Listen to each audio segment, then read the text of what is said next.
అయినప్పటికీ ఇలాంటి ఒక విపత్కరమైనటువంటి సమయంలో మన చీఫ్ మినిస్టర్ గారు ఒక యువకుల్లాగా యువకుల కంటే ఇంకా ఉత్సాహంగా చాలా చక్కగా ఈ సమయాన్ని ఆ, ఏమాత్రం కూడా వ్యర్థం చేయకుండా ఎన్నో రకాలైనటువంటి సేవా కార్యక్రమాలని చేసి ప్రజలకి ఒక ఆపన్న హస్తాన్ని అందించడం చాలా సంతోషంగా ఉంది.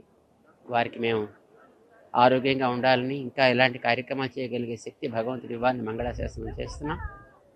గతంలో విశాఖపట్నంలో హుడ్హుడ్ వచ్చినప్పుడు ఎంత శీఘ్ర గతిలో దాన్ని మళ్ళీ పునరుద్ధరణ చేశారో, ఈసారి ఈ విజయవాడ పరిసర ప్రాంతాలని కూడా అంత శీఘ్రగతిలోనూ మా పునః వాటి యొక్క స్థితికి తీసుకురాగలగడంతో పాటు ఈ 3-4 రోజుల్లో మన సీఎం గారు చేసేటటువంటి ఈ బాధిత పీడిత వ్యక్తుల యొక్క సౌకర్యాలు అయితేనేమి, జాగ్రత్తలు తీసుకునే విషయంలో అయితే వారు చూపించేటటువంటి చొరవ, అర్ధరాత్రులు కూడా వారు తిరిగేటటువంటి ఆ ఓపిక చాలా ఆశ్చర్యాన్ని కలిగిస్తుంది. భగవంతుడు వారికి ఆ శక్తిని మరింతగా ఇచ్చి చక్కగా వారి చేత ఈ కార్యక్రమం బాగా చేయాలి అని మేము ఆశిస్తాం.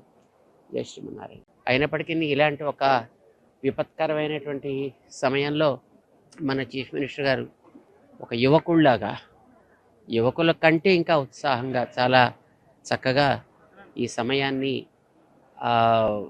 ఏమాత్రం కూడా వ్యర్థం చేయకుండా ఎన్నో రకాలైనటువంటి సేవా కార్యక్రమాలని చేసి ప్రజలకి ఒక ఆపన్న హస్తాన్ని అందించడం చాలా సంతోషంగా ఉంది. వారికి మేము ఆరోగ్యంగా ఉండాలని, ఇంకా ఎలాంటి కార్యక్రమాలు చేయగలిగే శక్తి భగవంతుడి ఇవ్వాలని మంగళాశాసనం చేస్తున్నాం.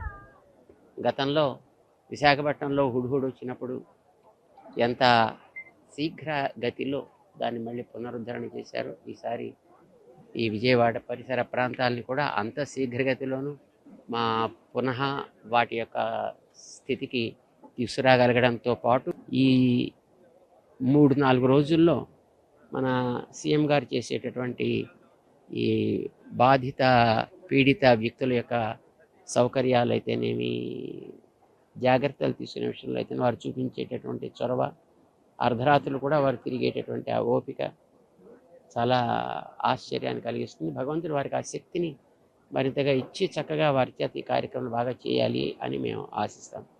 జై శ్రీమన్నారాయణ.